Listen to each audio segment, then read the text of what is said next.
Hello प्यारे प्यारे बच्चों, कैसे हैं आप सब। उम्मीद करती हूँ आप सभी लोग बहुत अच्छे होंगे, खुश होंगे और कक्षा के लिए बहुत ज्यादा उत्साहित होंगे। तो बच्चों देखिए, आज है हमारे पास नया पाठ। जो पाठ है जिसका नाम है बच्चों पाठ 17। हमें संसद क्यों चाहिए, why do we need a parliament. तो बच्चों आइए शुरू करते हैं इस पाठ को बिना किसी देरी के इसके परिचय के साथ। तो परिचय है बच्चों, इस अध्याय में हम जानेंगे कि किस प्रकार हमारी संसद देश के नागरिकों को निर्णय प्रक्रिया में भाग लेने तथा सरकार पर अंकुश रखने में सहायता करती है। इस प्रकार संसद भारतीय लोकतंत्र की सबसे महत्वपूर्ण प्रतीक और संविधान का केंद्रीय तत्व है। तो बच्चों हम इसमें अब संसद के सभी रोल के बारे में, संसद क्या करती है, कैसे करती है, क्यों करती है, इन सभी चीजों के बारे में विस्तार से इस पाठ में बच्चों जानने वाले हैं। तो आइए शुरू करते हैं। तो भारत में लोकतांत्रिक शासन व्यवस्था है और हम भारतीय इस व्यवस्था का हिस्सा होने पर गौरवान्वित महसूस करते हैं। मतलब भारत में क्या है, लोकतंत्र है। जो लोकतंत्र व्यवस्था होती है ना बच्चों, वो जनता के लिए, जनता के द्वारा और जनता की ही सरकार होती है। ठीक है, लोगों की सरकार होती है। इसीलिए बच्चों क्या है, हम भारतीय, और भारत में क्या है, लोकतंत्र शासन व्यवस्था है। इसीलिए हमें इसका हिस्सा होने पर बहुत ज्यादा गौरवान्वित महसूस हम लोग करते हैं। ठीक है, हम स्वतंत्र है अपने निर्णय लेने के लिए बच्चों, और किसकी वजह से, केवल और केवल लोकतांत्रिक सरकार की वजह से।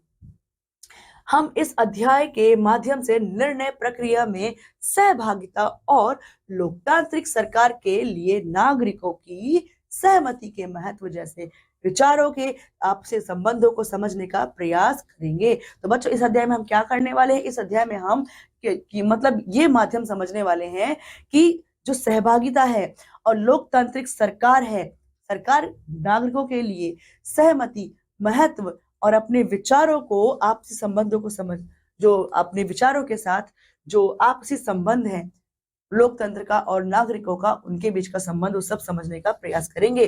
ठीक है बच्चों, फिर ये तत्व सम्मिलित रूप से भारत में एक लोकतांत्रिक व्यवस्था का निर्माण करते हैं। संसद इसका सबसे अच्छा उदाहरण है। क्या है बच्चों, जो ये संसद है ना, संसद क्या करती है, संसद एक ऐसा तत्व है जो लोकतांत्रिक व्यवस्था का क्या करती है, निर्माण करती है। एक मजबूत पिलर है। ठीक है, और इसमें लोगों को फैसला क्यों लेना चाहिए। तो बच्चों यहाँ हम देखते हैं, व्हाई शुड पीपल डिसाइड। यहाँ पर भारत ने 200 वर्षों की अंग्रेजों की गुलामी से 15 अगस्त 1947 में क्या स्वतंत्रता प्राप्त की थी। भारत कब आजाद हुआ था बच्चों, तो हमारा भारत आजाद हुआ था 15 अगस्त 1947। ठीक है, और 200 वर्षों तक ब्रिटिश राज्य की गुलामी झेलने के बाद भारत आजाद हुआ था। गुलामी की यह अवधि अन्याय, शोषण, उत्पीड़न और कष्टों से भरी थी। यहाँ इस शासन काल के दौरान पर भारतीयों पर अनेक अन्याय हुए, अत्याचार हुए, शोषण हुआ और जबरन कर वसूली हुई। दयनीय स्थिति में आकर के भारत आ पहुंचा, जो कि एक सोने की चिड़िया कहलाता था बच्चों। ठीक है, भारत में राष्ट्रीय स्वाधीनता आंदोलन चलाया गया, जिसमें कि पुरजोर विरोध किया गया जो सरकार थी, ब्रिटिश सरकार, उसका है, जिसमें देश के सभी वर्गों और समुदायों के लोगों ने योगदान दिया, क्योंकि उनमें गुलामी का जूता उतार फेंकने तथा स्वतंत्रता के आलोक में स्वतंत्रता, समानता और स्वयं निर्णय लेने के लिए सत्ता में साझेदारी निभाने की आशंका थी। और इसीलिए बच्चों जब वो एकदम एकदम उग्र हो गए, उन्होंने तय कर लिया कि अब हमें गुलामी की जंजीरों को तोड़ना है, तो उन्होंने क्या किया, गुलामी का जूता उतार फेंका और स्वयं को स्वतंत्र, समानता और स्वयं का निर्णय लेने के लिए राजी एबल करने के लिए, लायक बनाने के लिए उन्होंने क्या किया, स्वतंत्रता के महायज्ञ में अपना योगदान देना शुरू कर दिया। ठीक है, आगे देखिए, औपनिवेशिक शासन में लोग अंग्रेज अधिकारियों से डरते थे। सरकार उन पर अपने निर्णय थोपती रहती थी, उन्हें उनसे असहमत होते हुए भी उनका पालन करना पड़ता था। ऐसी थी ब्रिटिश सरकार, बहुत क्रूर थी। बिना किसी इच्छा जाने, बिना किसी कोई जानकारी लिए हुए, बिना किसी जो फैक्ट्स होते हैं कि कितनी परेशानी हो रही है, बिना किसी चीज की परवाह किए उनसे असहमत होते हुए भी जो इंडियन से उनकी सरकारी नीतियों का पालन करना पड़ता था और हमारा शोषण इस तरीके से जो अंग्रेज लोग हैं वो करते थे। हम लोग जो इंडियन से वो अंग्रेज अधिकारियों से डरते थे। वे सरकार के निर्णयों की आलोचना करके भारी खतरा उठाते थे, उन्हें भयंकर दंड दिया जाता था, उन्हें पीटा जाता था। अतः आंदोलन में ब्रिटिश सरकार के अन्याय, शोषण और नीतियों की डटकर मूल मुखालफत की गई। मतलब जो अन्याय का, शोषण का और उनको जबरन कर वसूली का, उनकी पिटाई करने का, उनको बहुत बुरी दशा में पहुंचा देने के बाद क्या हुआ, उन सभी नीतियों का डटकर क्या हुआ, मुखा खिलाफत हुई। मतलब उनके एकदम खिलाफ हो गए लोग। राष्ट्रवादियों ने सरकार की आलोचनाएं कर जन सामान्य को बदल दिया, आलोचना करना शुरू कर दी सरकार की, ब्रिटिश सरकार की। ठीक है, अब राष्ट्रवादी अंग्रेजों के समक्ष विभिन्न मांगे भी रखने लगे थे। हमारी मांगे ये है, वो है, हमें नमक दो, हम नमक पर कर हटाओ। ठीक है, ये सब चीजें मांगे जो है करनी भारतीयों ने भी शुरू कर दी थी। सन 1885 में भारतीय राष्ट्रीय कांग्रेस की स्थापना हुई। अब बच्चों जो आज के दिन आप कांग्रेस को पढ़ते हैं ना, ये जो कांग्रेस सरकार है, ये इसकी स्थापना कब हुई? ये कांग्रेस पार्टी की स्थापना हुई थी बच्चों 1885 में A.O. ह्यूम की अध्यक्षता में। ठीक है बच्चों, उसने सरकार के सामने मांग रखी थी। किसने? जो भारतीय राष्ट्रीय कांग्रेस पार्टी बनी थी ना, इसने विधायिका में निर्वाचित सदस्य होने चाहिए। जो विधायिका है उसमें भारतीय निर्वाचित सदस्य होने चाहिए। उन्हें बजट पर चर्चा करने, उनसे सरकार से प्रश्न पूछने का अधिकार मिलना चाहिए। ऐसा मांग किया किसने बच्चों? भारतीय राष्ट्रीय कांग्रेस ने। पूरे भारत की आवाज बनकर के ब्रिटिश सरकार से ऐसे क्वेश्चन किए, प्रश्न पूछे। फिर इसके परिणाम स्वरूप ब्रिटिश सरकार ने 1909 में गवर्नमेंट ऑफ इंडिया एक्ट पारित करके कुछ सीमा तक निर्वाचित करके प्रतिनिधियों की व्यवस्था को क्या किया बच्चों? मान्यता दी। ठीक है, कब? 1909 में। और क्या? गवर्नमेंट ऑफ इंडिया एक्ट पारित करने के बाद उन्होंने क्या किया बच्चों? उन्होंने कुछ सीमा तक जो निर्वाचित करके जो लोग थे, निर्वाचन क्षेत्र दिया कुछ कुछ को, और निर्वाचित करके प्रतिनिधियों को, जो प्रतिनिधियों की जो व्यवस्था थी, उनको मान्यता प्रदान की। लेकिन मान्यता केवल उतनी हद तक प्रदान की जिससे उनका कुछ अहित ना हो। ब्रिटिश सरकार ने प्रारंभ में इन विधायिकाओं का निर्माण भी नहीं राष्ट्रवादियों के दबाव के कारण किया था। अब जो ब्रिटिश सरकार ने क्या कहते हैं, शुरू में जो विधायिका है, विधाओं का निर्माण भी इन्हीं जो राष्ट्रवादी थे, जो आंदोलन के लिए राष्ट्रवादी भावना लेकर लगातार संघर्ष कर रहे थे, उनसे डर कर, उनके दबाव के कारण ही क्या किया बच्चों? विधायिकाओं का निर्माण किया था। विडंबना फिर भी यही रही कि इनमें सभी वयस्क मतदान नहीं कर सकते थे। अब सभी वयस्क लोग इसमें मताधिकार का प्रयोग करके मतदान नहीं कर सकते थे, यह विडंबना थी बच्चों। और ना सभी जन निर्णय प्रक्रिया में भागीदारी निभा सकते थे। पूरे भारत निर्णय प्रक्रिया में भागीदार, जवाबदेह भारत के सभी नागरिकों के लिए जो ब्रिटिश सरकार थी वह नहीं थी। आप देख सकते हैं बच्चों, यह है हमारी संसद का एक दृश्य। ठीक है बच्चों, और बच्चों जो हमारी संसद है वो कहाँ स्थित है? वह हमारी राजधानी दिल्ली में ही स्थित है। आप में से कई लोग इसको देखने के लिए घूमने भी गए होंगे और आपने देखा भी होगा। आइए आगे बढ़ते हैं।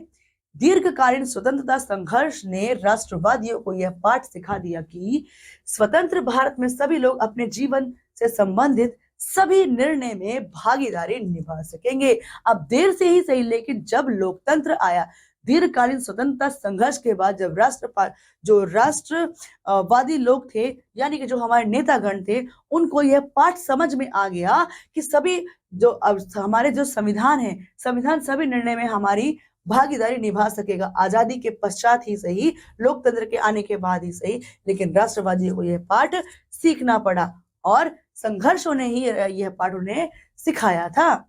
स्वतंत्रता मिल जाने पर हम भी स्वतंत्र देश के नागरिक बन जाएंगे, ऐसी इस चाह ने ही उनको संघर्ष में क्या दिया बच्चों? एक एनर्जी दी, एक ऊर्जा प्रदान की। अतः सरकार मनमानी ना करके लोगों की आवश्यकता के बारे में सहानुभूति पूर्वक विचार करेगी, तभी हमें मतदान का अधिकार मिलेगा। अगर सरकार है वो सहानुभूति ना दिखा करके विचार नहीं करेगी तो क्या हमें मतदान का अधिकार मिलेगा? जी नहीं, बिल्कुल नहीं मिलेगा। सरकार का लचीला होना प्रत्येक नागरिक के लिए अति आवश्यक होता है। सार्वभौमिक वयस्क मानवाधिकार यह व्यवस्था है जिसमें प्रत्येक वयस्क नागरिक को बिना भेदभाव के मत देने का अधिकार क्या मिल जाता है। तो बच्चों, ताकि वह अपनी इच्छानुसार प्रतिनिधि का क्या कर सके, चुनाव कर सके। ठीक है, अगर उसे मताधिकार का अधिकार नहीं होगा तो वह अपनी इच्छा अनुसार अपने प्रतिनिधि का चुनाव मतदान करके नहीं कर सकता है। ठीक है, और बिना भेदभाव के यदि नागरिक को मत देने का अधिकार मिलता है तो क्या होता है, चुनाव में वो क्या अपनी भागीदारी निभा सकता है, किसको, सरकार को चुनने में। हम अपनी कक्षा के मॉनिटर का चुनाव स्वयं करते हैं। आप लोग भी करते होंगे बच्चे, जब आपकी कक्षा में मॉनिटर को चुना जाता होगा तो अध्यापिका आप सभी से पूछती होगी कि कौन बच्चा चाहता है कि रमेश बने आपका मॉनिटर, कौन चाहता है कि शोभा बने, कौन चाहता है कि दिनेश बने। ये सब आपसे आपकी अध्यापिका पूछती होगी और हाथ खड़े करवाती होगी। तो वही बच्चों आपका मताधिकार का अधिकार था आपकी कक्षा के अंदर। और उसी तरीके से हम सरकार चुनने का अधिकार भी रखते हैं मत का दान करने के लिए। आपने हाथ उठाकर अपनी सहमति दी, मतलब आपने अपने मताधिकार का इस्तेमाल किया है। उसी प्रकार वैसे ही अधिकार का इस्तेमाल किया जाता है जब चुनाव में सरकार बनती है, अपने प्रतिनिधियों को वोट देकर के वो भी क्या करते हैं, मतदान करते हैं। ठीक है, भारत के लिए नया संविधान बना जिससे उसके स्वतंत्रता के संघर्ष की जन आकांक्षाओं को पूरा किया गया। जो पूरे भारत की जो जनता थी, उनकी जो महत्वाकांक्षा थी, उनको पूरा किया गया संविधान का निर्माण करके। ठीक है बच्चों, स्वतंत्र भारत में नया संविधान लोकतंत्र का प्रकाश स्तंभ बन गया। एक ऐसा पिलर बन गया जिसने पूरे देश में क्या कर दिया बच्चों, प्रकाश ही प्रकाश कर दिया हमारे संविधान ने। संविधान ने देश के प्रत्येक उस व्यक्ति को जो 18 वर्ष की आयु पूर्ण कर चुका है, बिना धर्म, जाति, लिंग, वर्ण और सामुदायिक भेदभाव के मत देने का अधिकार दे दिया। क्या किया बच्चों, जो कानूनन अधिकार है, जो संविधान ने दिया है, वो क्या दिया है कि जो भी व्यक्ति, जो भी बालक बालिका जो 18 वर्ष से ऊपर वयस्क बन रहे हैं या बन चुके हैं, उनको बच्चों अपनी स्वेच्छा से मताधिकार को यूज करने की क्या है, आजादी है। और बिना किसी भेदभाव के, चाहे लिंग के आधार पर, धर्म, जाति, वर्ण के आधार पर, सामुदायिक भेदभाव के आधार पर कोई भेदभाव नहीं होगा। बस वह भारत का नागरिक होना चाहिए और सबको 18 वर्ष या उससे ऊपर के व्यक्ति या वयस्कों को क्या बच्चों, मताधिकार का अधिकार प्राप्त है। इससे प्रत्येक जन की सत्ता में साझेदारी निश्चित हो गई। भारत में चुनाव आयोग चुनाव व्यवस्था का संचालन करता है। यह व्यवस्था लाखों कार्यकर्ताओं और चुनाव कर्मचारियों द्वारा संपन्न कराता है। चुनाव आयोग है जो चुनाव को बहुत बड़े पैमाने पर संपन्न कराता है। लाखों कार्यकर्ता इसमें जुड़ते हैं। ठीक है, चुनाव अधिकारी तथा कर्मचारी निर्वाचन केंद्रों पर पहुंचकर मतदान की व्यवस्था करते हैं, उसकी पारदर्शिता की भी व्यवस्था करते हैं। सभी जो आयोजन होते हैं, टेंट लगाना और मतदान की व्यवस्था करना, ठीक है, वो सभी क्या करते हैं, यही चुनाव अधिकारी करते हैं। इसके लिए दुर्गम स्थानों पर भी पहुंचना होता है। जहां जहां छोटे गांव है, अविकसित गांव है, वहां पर मतदान तो करवाना है ना बच्चों, तो वहां पर इसके लिए दुर्गम स्थानों पर भी पहुंचना पड़ता है। आगे देखिए बच्चों, लोग और उसके प्रतिनिधि। तो बच्चों यहाँ पर आप देख सकते हैं, पहले इस चित्र में आप देखिए कि सभी व्यक्ति, हर उम्र के व्यक्ति क्या है, लाइन में है और सभी को 18 वर्ष या उससे ऊपर के जो वयस्क है, उन सभी को मताधिकार करने का यहाँ पर अधिकार दिया है हमारे संविधान ने। और सभी अपनी अपनी आइडेंटिटी कार्ड का प्रयोग करके कहाँ जा रहे हैं बच्चों, मतदान करने के लिए जा रहे हैं, यानी कि वोट डाल करके अपना प्रतिनिधि सरकार में चुनने जा रहे हैं। ठीक है बच्चों, उम्मीद है आपको समझ में आया होगा। आगे देखिए, लोग और उसके प्रतिनिधि, the people and it's representatives. बच्चों क्या करेंगे लोग और उनके प्रतिनिधि, तो प्रजातंत्र प्रत्येक नागरिक को अपनी इच्छा के अनुसार प्रतिनिधि चुनने का क्या अवसर देता है।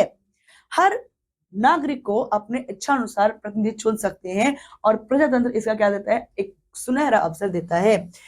प्रजातंत्र यानी कि लोकतंत्र, इससे लोगों की स्वीकृति और भागीदारी का निर्वहन होता है। लोगों का निर्णय ही सरकार के गठन को सफल बनाता है। जो लोग जिसको चुनेंगे, जो भारी मतों से जिसको बहुत ज्यादा वोट मिलेंगे, वही क्या बनेगा, सरकार का गठन करेगा। लोकतंत्र में व्यक्ति या नागरिक ही सबसे महत्वपूर्ण होता है। सबसे महत्वपूर्ण कौन है लोकतंत्र की व्यवस्था में, शासन व्यवस्था में बच्चों, केवल और केवल नागरिक सबसे महत्वपूर्ण। उसके बाद ही सभी की स्थिति आती, सबसे पहली स्थिति होती है नागरिकों की। ठीक है, सैद्धांतिक रूप से सरकार एवं अन्य सभी सार्वजनिक संस्थानों में नागरिकों की पूर्ण आस्था होनी चाहिए। सभी संस्थानों पर जो नागरिक है उनकी पूर्ण आस्था होनी चाहिए, चाहे वह सरकार एवं जो भी अन्य सभी सार्वजनिक संस्थान होते हैं वहां। व्यक्ति द्वारा सरकार की स्वीकृति करने का उपाय क्या है?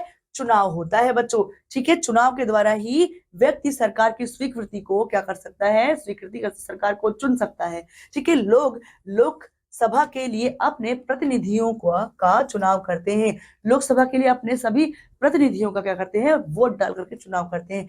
इन्हीं निर्वाचित प्रतिनिधियों का बहुमत पाने वाला समूह क्या करता है? सरकार बनाता है। ठीक है, संसद का कार्य कानून बनाना तथा सरकार को नियंत्रित करने के साथ साथ उसका मार्गदर्शन करना भी है। अब देखिए बच्चों, संसद जो हमारी संसद है, संसद का क्या कार्य है? संसद का कार्य है कानून बनाना, कानून को लागू करना, सरकार को नियंत्रित करना, साथ साथ उसका क्या करना? मार्गदर्शन करना कि क्या गलत है क्या सही है, यह भी बताना। ठीक है, अतः नागरिक ही अपने निर्वाचित प्रतिनिधियों द्वारा सरकार का निर्माण करते हैं तथा उस पर नियंत्रण बनाए रखते हैं। नागरिक संविधान सभा तथा पंचायतों के लिए भी क्या करते हैं बच्चों? प्रतिनिधियों का चुनाव करते हैं। ये चुने हुए प्रतिनिधि विभिन्न स्तरों पर क्या करते हैं? सरकार चलाते हैं। अलग अलग स्तर पर ये चुने हुए प्रतिनिधि अपनी क्षेत्रानुसार क्या करते हैं? सरकार चलाते हैं। ठीक है बच्चों, तो बच्चों उसके बाद आइए निम्नलिखित अभ्यास के माध्यम से इन विचारों को एक बार फिर दोहरा ले। तो बच्चों पहला क्या है? विधायक, जिसको MLA कहते हैं, मेंबर ऑफ लेजिस्लेटिव असेंबली, जिसका फुल फॉर्म होता है। तो कौन होता है और इसका चुनाव कैसे किया जाता है? MLA का चुनाव। तो इस बात को समझाने के लिए निर्वाचन क्षेत्र और प्रतिनिधित्व शब्दों का प्रयोग करें। किसका प्रयोग करें बच्चों? इस बात को समझाने के लिए निर्वाचन क्षेत्र और प्रतिनिधित्व शब्दों का प्रयोग करें कि MLA कौन होता है और इसका चुनाव कैसे किया जाता है। ठीक है, आगे देखिए, राज्य विधानसभा और संसद, जिसको लोकसभा, ठीक है, लोकसभा के बीच क्या भेद है? विधानसभा और लोकसभा, इसको संसद भी कभी कभी बोलते हैं लोकसभा को। तो राज्य विधानसभा और संसद के बीच क्या भेद है, इस बारे में अपने शिक्षक के साथ चर्चा कीजिए। तो मतलब बच्चों क्या है कि जो राज्य विधानसभा है और संसद है, ये क्या एक डिबेट का पॉइंट है। सो नीचे दिए गए विकल्पों में से कौन से कार्य राज्य सरकार के हैं और कौन से केंद्र सरकार के हैं? मतलब अब कौन से कार्य हैं जो राज्य सरकार करती है और कौन से कार्य हैं जो केंद्र सरकार करती है? तो बच्चों आपको देखना है कि चीन के साथ शांतिपूर्वक संबंध रखा जाएगा। ये कौन करेगी? ये राज्य सरकार तो कर नहीं सकती। यह बच्चों किसका काम है? यह केंद्र सरकार का ही काम होता है। आगे देखिए दूसरा, मध्य प्रदेश में बोर्ड के अंतर्गत आने वाले सभी स्कूलों में कक्षा 8 को बोर्ड परीक्षाओं से बाहर रखा जाएगा। यह निर्णय लेगी मध्य प्रदेश राज्य की राज्य सरकार। ठीक है, आगे देखिए, अजमेर और मैसूर के बीच एक नई रेलगाड़ी चलाई जाएगी। तो अजमेर और मैसूर के बीच में एक नई रेलगाड़ी चलाई जाएगी, तो इसका जो डिसीजन है वो कौन लेगा? वो केंद्र सरकार लेगी। ठीक है बच्चों, 1000 रुपए का नया नोट जारी किया जाएगा। ये भी कौन लेगी इसका निर्णय भी कौन लेगी? केंद्र सरकार। राज्य सरकारों के पास अधिकार नहीं है कि वो नोट जारी कर सके, करेंसी लागू कर सके। तो ये किसका काम है बच्चों? यह केंद्र सरकार का ही काम है। आगे देखिए, संसद की भूमिका, रोल ऑफ पार्लियामेंट। अच्छा बच्चों, ये तीसरा पॉइंट आप एक बार और देखिए। जो ये तीसरा पॉइंट है बच्चों, ये है अजमेर और मैसूर के बीच एक नई रेलगाड़ी चलाई जाएगी। ठीक है, यह क्या है? यह दो राज्यों के बीच का भी डिसीजन हो सकता है। ठीक है, तो राज्यों के बीच के जो राज्य सरकारें हैं वह भी डिसीजन ले सकती है कि इनके बीच में जो गाड़ी है, रेलगाड़ी है, वो चलेगी या वो नहीं चलेगी। ठीक है, तो आगे देखिए संसद की भूमिका ना, रोल ऑफ पार्लियामेंट। तो स्वतंत्रता प्राप्ति के बाद जो संसद गठित की गई थी वह लोकतंत्र के सिद्धांतों में जनता का प्रतीक बन गई थी। स्वतंत्रता के बाद जो हमारी संसद बनी थी, ठीक है, वो क्या थी? लोकतंत्र के सिद्धांतों में जनता का क्या बनी थी बच्चों? प्रतीक, यानी कि आदर्श बन गई थी। ठीक है, इन सिद्धांतों में निर्णय प्रक्रिया में जनता की भागीदारी की सहमति पर आधारित शासन व्यवस्था टिकी है। अब जो ये सिद्धांतों में जो निर्णय लेने की जो प्रक्रिया है उसमें जनता की भागीदारी, उसकी सहमति पर आधारित व्यवस्था ही टिकी हुई है। ठीक है, संसद जनता का प्रतिनिधित्व करने के कारण बहुत शक्ति संपन्न है, क्योंकि वह क्या करती है? वह जनता का प्रतिनिधित्व करती है, जनता के लिए ही कार्य करती है। अन्य शब्दों में यदि हम बोले तो वह जनता की ही आवाज है। राज्य विधानसभाओं की भांति लोकसभा के प्रतिनिधियों को जनता मत देकर चुनती है। इन दोनों के लिए 5 वर्षों के लिए जनप्रतिनिधि चुने जाते हैं। यह 5 वर्ष तक नागरिकों का प्रतिनिधित्व कर पुनः चुनाव में खड़े हो सकते हैं। अब देखो, जो लोकसभा है बच्चों, जो राज्य विधानसभाओं की भांति लोकसभा के प्रतिनिधि भी क्या करते हैं बच्चों, जनता उनको मत देती है और प्रतिनिधि चुनती है। कि इन दोनों के लिए 5 वर्ष के लिए क्या होता है, जनप्रतिनिधि चुने जाते हैं। उनका कार्यकाल कितने साल का होता है बच्चों, 5 वर्ष के लिए उनका कार्यकाल निश्चित किया जाता है।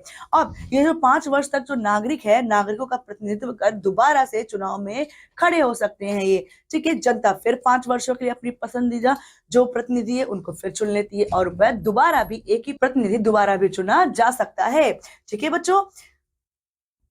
चुनाव आयोग देश को अनेक निर्वाचन क्षेत्रों में बांट देता है, ठीक है।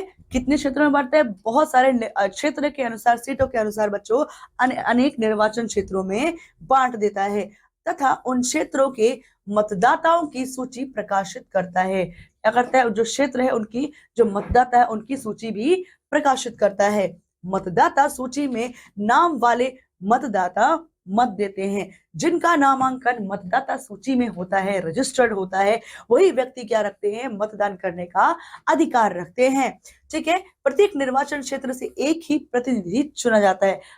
चाहे उम्मीदवार कितने भी खड़े हों, लेकिन चुना एक ही जाता है बहुमत वोटों के आधार पर। जिस प्रत्याशी को सर्वाधिक मत मिलते हैं वह चुना हुआ घोषित कर दिया जाता है। जो भारी मतों से हम बोलते हैं कि जीत गए, तो मतलब वह चुनाव जीत गए हैं और वोट उनके पास ज्यादा है, इसीलिए उनकी सरकार अब बन जाएगी, ठीक है। चुनाव लड़ने वाले विभिन्न राजनीतिक दलों के सदस्य होते हैं। तो चुनाव लड़ते हैं ना जो उम्मीदवार, वो विभिन्न अलग अलग राजनीतिक दलों के क्या होते हैं, सदस्य होते हैं, जो चुनाव में खड़े होते हैं उम्मीदवार बनके और जीतने पर अपनी सरकार बनाते हैं। आगे देखिए, चुने जाने के बाद ये उम्मीदवार संसद या सांसद एमपी कहते हैं, ठीक है। क्या बोलते हैं इन्हें, एमपी बोलते हैं, ठीक है। इन सांसदों को मिलाकर संसद बनती है, यानी कि एमपी यानी कि मेंबर ऑफ पार्लियामेंट बोलते हैं बच्चों, ठीक है। और इन्हीं सांसदों को जब हम मिलाते हैं तो क्या बनती है, संसद बनती है। संसद के चुनाव हो जाने के बाद संसद को अग्रलिखित काम करने होते हैं। अगर जब एक बार चुनाव संपन्न हो जाते हैं उसके बाद संसद के क्या कार्य होते हैं, संसद को ये सारे निम्नलिखित कार्य करने पड़ते हैं। आइए देखते हैं, राष्ट्रीय सरकार का चुनाव, जो राष्ट्रीय नेशनल जो गवर्नमेंट है उसका इलेक्शन करना होता है, election of the national government. तो भारतीय संसद में लोकसभा, राज्यसभा और राष्ट्रपति होते हैं। भारतीय संसद में कौन कौन होता है, लोकसभा होती है, राज्यसभा होती है और राष्ट्रपति होते हैं, ठीक है। ये एज ए पिलर वर्क करते हैं बच्चों। आम चुनाव के बाद सूची बनाकर गणना की जाती है। आम चुनाव के बाद क्या बनती है, लिस्ट बनती है, सूची बनती है और चुनावों की वोटों की बच्चों गणना की जाती है कि किस दल के कितने सांसद चुने गए हैं। संसद में सांसदों की अधिकतम संख्या क्या है, 543, यानी कि 543 है। चुनाव में जो दल आधी से एक अधिक सीट जीतकर बहुमत प्राप्त करता है वह क्या करता है बच्चों, सरकार बनाता है। जो क्या करता है, कितने अधिक, एक अधिक सीट। जो दल आधी से एक अधिक सीट जो जीत जाता है वह क्या करता है बच्चों, सरकार बना लेता है, ठीक है। अतः लोकसभा में किसी भी दल के पास 272 सदस्य होना क्या है, अनिवार्य है। अन्यथा लोकसभा त्रिशंकु रह जाती है। अगर उसके पास बच्चों 272 सदस्य नहीं है तो क्या वो त्रिशंकु बन करके रह जाती है। ऐसे में दल परस्पर मिलकर गठबंधन सरकार बनाते हैं और इसके बाद क्या होता है, आपस में सभी एक दूसरे के साथ मिल करके क्या बनाते हैं बच्चों, गठबंधन की सरकार बनाते हैं। जो संसद राष्ट्रपति द्वारा मनोनीत किए जाते हैं, जो राष्ट्रपति जिन सदस्यों को, जिन सांसदों को राष्ट्रपति मनोनीत करता है, जो दल सरकार बनाने से चूक जाती है वह विपक्ष में बैठकर विपक्षी दल की भूमिका निभाती है। मतलब एक तरीके से छानबीन का कार्य करती है कि जो सत्ता में सरकार है वह क्या कर रही है, सरकार काम कर रही है ठीक से, नहीं कर रही है, व्यक्तियों नागरिकों के लिए आवाज उठा रही है, उनके वेलफेयर के लिए काम कर रही है, नहीं कर रही है। तो विपक्ष में बैठकर ये सब चीजें वह करती है, विपक्ष में बैठकर विपक्ष दल की भूमिका निभाते हैं जो नहीं जीत पाते हैं। आगे देखिए, राज्यसभा जो संसद का उच्च सदन है, राज्यों के प्रतिनिधि के रूप में काम करती है। किसके रूप में? राज्य के जो प्रतिनिधि होते हैं ना, उनके रूप में काम करती है। यह कानून बनाने के लिए विधेयक प्रस्तुत कर सकती है तथा कानून बनाने में सहयोग देती है। अब कानून बनाने में सहयोग तो देती ही है और विधेयक भी प्रस्तुत कर सकती है। कानून बनाने के लिए विधेयक प्रस्तुत कर सकती है। राज्यसभा में पारित हुए बिना कोई विधेयक कानून नहीं बन सकता। जब तक कोई विधेयक जो है राज्यसभा में नहीं पेश किया जाएगा, वहां से अप्रूवल नहीं मिलेगा, तब तक वह कानून बन ही नहीं सकता बच्चों। अतः राज्यसभा कानून बनाने में बड़ी महत्वपूर्ण भूमिका निभाती है। अगर जो राज्यसभा है वो अपनी सहमति स्वीकृति यदि किसी भी कानून को ना दे तो वह कानून नहीं बन सकता। ठीक है। संसद का यह सदन लोकसभा द्वारा पारित कानूनों की समीक्षा कर उसे स्वीकृति देता है। क्या करता है? उनकी समीक्षा करता है, उनकी छानबीन करता है, इंस्पेक्शन करता है, फिर उनको हम यानी कि स्वीकृति दे देता है। तभी उसे राष्ट्रपति की स्वीकृति के लिए भेजा जाता है। फिर उसको कहाँ भेजते हैं बच्चों? राष्ट्रपति से उसके लिए आज्ञा लेने के लिए भेजते हैं कि उसको पारित किया जाए या नहीं। राज्यसभा के सदस्यों का चुनाव राज्यों के विधानसभाओं के निर्वाचित सदस्य 6 वर्षों के लिए करते हैं। कितने वर्षों के लिए बच्चों? 6 वर्षों के लिए। कौन? जो राज्यसभा के सदस्यों का चुनाव राज्य विधानसभाओं के निर्वाचित सदस्य 6 वर्षों के लिए बच्चों करते हैं। ठीक है। राज्यसभा में 233 निर्वाचित सदस्य तथा 12 सदस्य राष्ट्रपति द्वारा मनोनीत किए जाते हैं। तो बच्चों राज्यसभा में जो 233 सदस्य होते हैं वो निर्वाचित सदस्य होते हैं। वो मतदाताओं द्वारा मत करने के बाद मतों के आधार पर जीत कर आते हैं और उनमें से 12 ऐसे होते हैं जो राष्ट्रपति द्वारा वो मनोनीत किए जाते हैं। ठीक है। आगे देखिए, सरकार को नियंत्रित करना, मार्गदर्शन देना और जानकारी देना। तो control, guide and inform the government. तो क्या है इसमें? सरकार को नियंत्रित करना। ठीक है। संसद का सत्र जारी रहने पर उसमें सबसे पहला क्या होता है बच्चों? प्रश्नकाल होता है। ठीक है। इसको जीरो पीरियड बोलते हैं, इसको प्रश्नकाल होता है। प्रश्नकाल एक महत्वपूर्ण व्यवस्था है। इसके द्वारा सांसद सरकार के कार्यों के बारे में जानकारियां प्राप्त करती है कि सरकार किस प्रकार का कार्य कर रही है, क्या कर रही है, ये क्यों किया है, उन्होंने ये चीज अगर लागू की है और नहीं लागू की है तो क्यों नहीं लागू की है। तो ये प्रश्नकाल के दौरान ऐसे प्रश्न पूछे जा सकते हैं। इसके माध्यम से संसद कार्यपालिका को चलाती है। प्रश्नों के जरिए सरकार को उसकी कमियों के प्रति सचेत किया जाता है, उसकी कमियों के प्रति क्या जागरूक किया जाता है। इस प्रकार जनता को भी जनता के प्रतिनिधियों अर्थात सांसदों के माध्यम से जनता के विचार को जानने का अवसर मिलता है कि जनता इन सभी कानूनों के बारे में, इनको लागू करने के बारे में क्या इनका फीडबैक है वह जान पाए। इसके बारे में भी पता चलता है कि जनता के क्या विचार है। सरकार से प्रश्न पूछना किसी भी सांसद का महत्वपूर्ण दायित्व होता है। मतलब ये उसकी महत्वपूर्ण ड्यूटी होती है बच्चों। लोकतंत्र के स्वस्थ संचालन में विपक्षी दल एक महत्वपूर्ण भूमिका निभाते हैं। ठीक है। अगर वो विपक्षी दल ना हो तो जो सत्ता में बैठा हुआ दल है वो क्या करे? वो तो अपनी मनमानी करेगा बच्चों। तो इसीलिए उनके ऊपर नियंत्रण रखने के लिए विपक्षी दल एक महत्वपूर्ण भूमिका निभाता है। वे सरकार की नीतियों एवं कार्यक्रमों की खामियों को सामने लाते हैं, उजागर करते हैं, अपनी नीतियों के लिए समर्थन प्राप्त करते हैं और अपनी जो नीतियां उनके लिए दलीलें पेश करते हैं और समर्थन प्राप्त करते हैं। सांसदों के सवालों से सरकार को भी महत्वपूर्ण फीडबैक मिलता है कि सरकार कैसा काम कर रही है, अच्छा काम कर रही है, अच्छा काम नहीं कर रही है। लिहाजा सरकार चुस्त रहती है और इसीलिए सरकार हमेशा अवेयर रहती है कि कहीं कोई गड़बड़ ना हो जाए। ठीक है। तो इसके अतिरिक्त वित्त से जुड़ी सभी मामले संसद की स्वीकृति सरकार के लिए बहुत महत्वपूर्ण होती है। सभी वित्त से यानी कि पैसे से जुड़े हुए मामलों में संसद की स्वीकृति सरकार के लिए क्या होती है? बहुत महत्वपूर्ण होती है। यह कई तरीकों में से एक है जिसके जरिए संसद सरकार को नियंत्रित करती है। इन्हीं के जरिए सरकार को नियंत्रित कर पाती है संसद। ठीक है। उसका मार्गदर्शन करती है तथा उसको सूचित करने में सांसदों की एक खास भूमिका होती है। जो सांसद होते हैं उनका मार्गदर्शन करना, उनको सूचित करना, उनमें क्या होती है? उनकी खास भूमिका होती है तथा यह भारतीय लोकतंत्र का एक मुख्य आयाम है।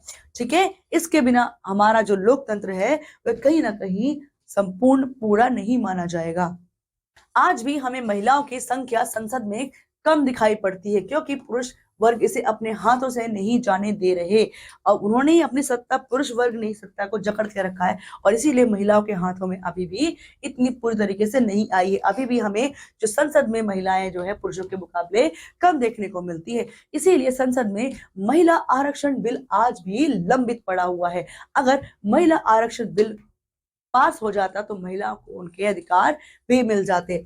वर्षों से इसी प्रश्न पर संसद में कोरी बहस ही चल रही है। सिर्फ और सिर्फ इस टॉपिक पर बहस ही होती जा रही है संसद में। 60 वर्ष पूर्व संसद में मात्र 4 महिला सांसद थी, केवल और केवल 4, बहुत सारे पुरुषों में। अब जाकर उनकी संख्या 11% से थोड़ी ऊपर पहुंच पाई है। अब 2024 में बच्चों 2000 अब कहां कब पहुंच पाई, 2025 में। देश की आधी जनसंख्या महिलाओं, जो महिलाओं के साथ गैर प्रजातांत्रिक है। जो महिलाओं के साथ तो फिर प्रजातांत्रिक वाला व्यवहार नहीं हुआ ना बच्चों, उनके साथ तो गैर प्रजातांत्रिक वाला व्यवहार माना जाएगा। उन्हें संसद में अधिक सीटें देकर महिला सशक्तिकरण को बढ़ावा दिया जा सकता है। महिला सशक्तिकरण को बढ़ावा दिया जा सकता है अगर उनको उनकी सीटें हम संसद में बढ़ा दे, आरक्षण दे उनको। ठीक है, हम अपनी लोकतांत्रिक व्यवस्था के अनुरूप ऐसे प्रश्न पूछ सकते हैं तथा उनके उत्तर पाने की प्रतीक्षा कर रहे हैं। यह लक्ष्य क्या है? लोकतांत्रिक शासन को शक्ति प्रदान करता है, और यह लक्ष्य हमें पूरा अवश्य करना है तथा भारत के लोगों की आस्था को उसमें सुदृढ़ यानी कि मजबूत बनाता है। इसीलिए भारत को विश्व का सबसे बड़ा लोकतंत्र होने का गौरव प्राप्त है। ये क्या है बच्चों? ये विश्व का सबसे बड़ा लोकतंत्र देश है। ठीक है, आगे देखिए क्या है कानून बनाना, मेकिंग लॉस। तो कानून बनाना संसद का सबसे महत्वपूर्ण कार्य है। कानून कौन बनाता है बच्चों? तो संसद बनाती है, भूलना नहीं है इसे। ये पुराने कानूनों में संशोधन करती है या उन्हें रद्द कर देती है या रिन्यू भी कर देती है। ठीक है, संशोधन करके। तो संसद में कौन लोग होते हैं? अब आइए देखते हैं कि संसद के अंदर कौन कौन लोग होते हैं, उनके बारे में थोड़ा पढ़ लेते हैं। तो संसद में विभिन्न समुदाय पृष्ठभूमियों के लोग होते हैं, अलग अलग समुदायों से आते हैं, अलग अलग पार्टियों से आते हैं, और अलग अलग बच्चों पृष्ठभूमियों से भी संसद में लोग आते हैं। अब इसमें ग्रामीण पृष्ठभूमि वाले लोग अधिक चुनकर आ रहे हैं। अब कौन से लोग आ रहे हैं? जो गांव में रहते हैं वो लोग चुनकर के अधिक आ रहे हैं अब संसद में। ठीक है, इसका मुख्य कारण क्षेत्रीय दलों के प्रभाव में वृद्धि हो जाना। जो क्षेत्रीय दल है उनके प्रभाव में क्या हो गई है? अब वृद्धि, उनको शक्तिशाली बनते जा रहे हैं। देखने में यह भी आ रहा है कि जिन समुदाय और वर्गों के सदस्य में प्रतिनिधित्व नहीं था उनके सदस्य अब चुनकर आ रहे हैं। जिनमें प्रतिनिधित्व नहीं था पहले, अब वो भी क्या है बच्चों? वह भी अब चुनकर आ रहे हैं। ऐसा लगता है कि प्रतिनिधि मूलक लोकतंत्र अपने समाज का सही प्रतिबिंब प्रस्तुत करने में सक्षम नहीं है। अब उसके बाद इस तरीके से क्या लगता है कि जो प्रतिनिधि मूलक है लोकतंत्र अपने समाज का सही प्रतिबिंब प्रस्तुत करने में क्या है? सक्षम नहीं हो पा रहा है। ठीक है, हित और अनुभव अलग अलग होने पर इसके लिए सामूहिक आवाज नहीं उठ पाती है, क्योंकि सब अपने स्वार्थ पर ध्यान देने लगते हैं। सबके क्या होते हैं? अनुभव, हित और इच्छाएं अलग अलग होती हैं। तो आता है संविधान ने संसद में कुछ सीटें अनुसूचित जातियों तथा अनुसूचित जनजातियों के लिए आरक्षित कर दी हैं। कुछ सीटें जो है अनुसूचित जातियों के लिए, अनुसूचित जनजातियों के लिए सीटें आरक्षित करें ताकि उनके हितों का दमन ना हो। ठीक है, उनको भी प्लेटफॉर्म मिल सके, मंच मिल सके। ठीक है, ताकि चुनाव क्षेत्रों में से सदस्य ही जीत कर आ पाए, ताकि इसी प्रकार दलित तथा आदिवासी प्रतिनिधि आ पाते हैं। अब उनको ये आरक्षण मिलता है जनजातियों का, तभी बच्चों जो आदिवासी क्षेत्र के लोग हैं और जो दलित क्षेत्र के लोग हैं वह आ पाते हैं। ठीक है बच्चों, आप देख सकते हैं कि जो हमारी राष्ट्रपति हैं श्रीमती द्रौपदी मुर्मू, वो भी क्या है? एक आदिवासी समाज से आती हैं। यदि हमने आरक्षण नहीं दिया होता तो शायद वो भी हमारे बीच राष्ट्रपति के पद पर आसीन ना हो पाती बच्चों। ठीक है, तो ये प्रतिनिधि अपने समुदायों की समस्याओं को अच्छे ढंग से उठा पाते हैं, क्योंकि उस समुदाय से आते हैं, वहां रहते हैं, वहां की लोकल चीजों के बारे में बहुत अच्छे से अवेयर होते हैं। इसीलिए बच्चों कहा जाता है कि ये उन समस्याओं को अच्छे से समझ पाते हैं और उनका समाधान भी अच्छे प्रकार से कर सकते हैं। तो बच्चों ये था हमारा पाठ। आइए पाठ के बाद कुछ बिंदुओं में पाठ को पुनः दोहरा लेते हैं। तो देखिए बच्चों, भारत ने 200 वर्षों की अंग्रेजों की गुलामी से 15 अगस्त 1947 को स्वतंत्रता प्राप्त की थी। आजाद हो गया था भारत ब्रिटिशर्स से। राष्ट्रवादियों ने सरकार की आलोचनाएं कर जन सामान्य को क्या किया है? बदल दिया है। हम अपनी कक्षा के मॉनिटर का चुनाव करते हैं।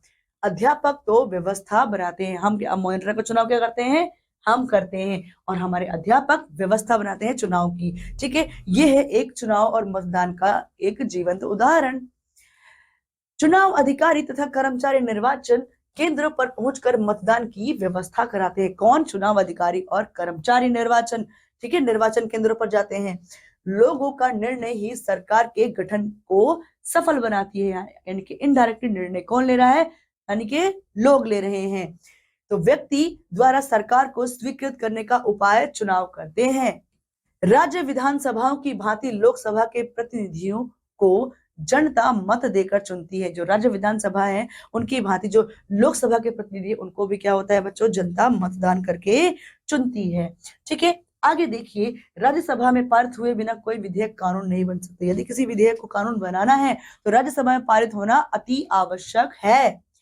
सरकार से प्रश्न पूछना किसी भी सांसद का क्या है, महत्वपूर्ण दायित्व है। जो प्रश्नकाल होता है संसद शुरू होने से पहले, उसमें ये प्रश्न पूछते हैं बच्चों। हम अपनी लोकतांत्रिक व्यवस्था के अनुरूप ऐसे प्रश्न पूछ सकते हैं तथा उनके उत्तर पाने की क्या कर सकते हैं बच्चों, प्रतीक्षा कर सकते हैं। ये क्या है, किसका प्रयोग किया है हमने, अपनी लोकतांत्रिक व्यवस्था के अनुरूप हमारे पास यह शक्ति अधिकार प्राप्त है। तो बच्चों, यह था हमारा पाठ जिसमें लोकतंत्र को अच्छे से समझाया गया है। उम्मीद करती हूँ आप सभी को यह पाठ बहुत अच्छे से समझ आया होगा। तो बच्चों, अब मैं आपसे अगली कक्षा में मिलती हूँ। तब तक के लिए बच्चों पढ़ते रहिए, खुश रहिए। धन्यवाद।